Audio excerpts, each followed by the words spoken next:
муҳоҷирони кории тоҷик дар соли гузаштаи 2016 нисбат ба як соли пеш 8% камтар ба Русия барои кор сафар кардаанд.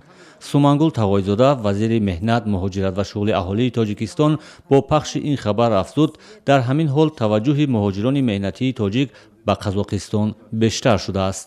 рафти муҳоҷирати меҳнатӣ ба хориҷа нисбат ба соли 2015 6% кам шудааст ва гуфтан лозим аст ки рафти шаҳрвандони мо барои муҳоҷирати меҳнатӣ ба Қазоқистон 13% зиёд гардид нисбат ба соли 2015.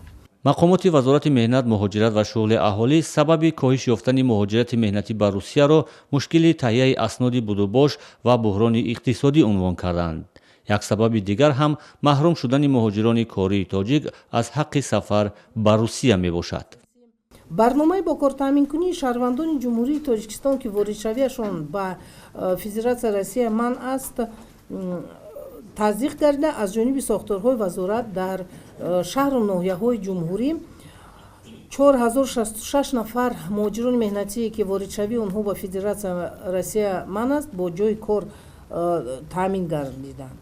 мақомоти вазорати меҳнат мегӯянд, дар баробари Русия ва Қазоқистон феълан бозорҳои нав барои муҳоҷирони кории тоҷикро ҷустуҷӯ доранд. имрӯз мо лоиҳаи созишнома бо Қатар омода шудагӣ аст, дар кор ҳаст ин созишнома.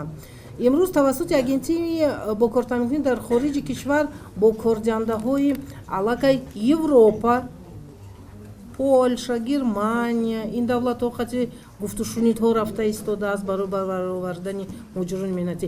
яъне дар ин ҷо асосан мо гирем ҳозир Қатар омӯхта истодаем ва дар кор аст, Корея ҷанубӣ дар кор аст.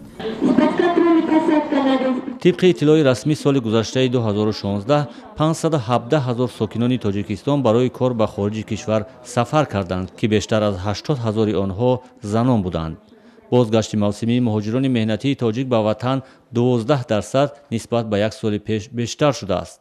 аммо манобеи ғайрирасмӣ мегӯянд, ҳамасола бештар аз 1 миллион сокини Тоҷикистон фақат ба Русия ба муҳоҷирати корӣ мераванд ва тақрибан 60-70% онҳо дар фасли сармо муваққатан ба Тоҷикистон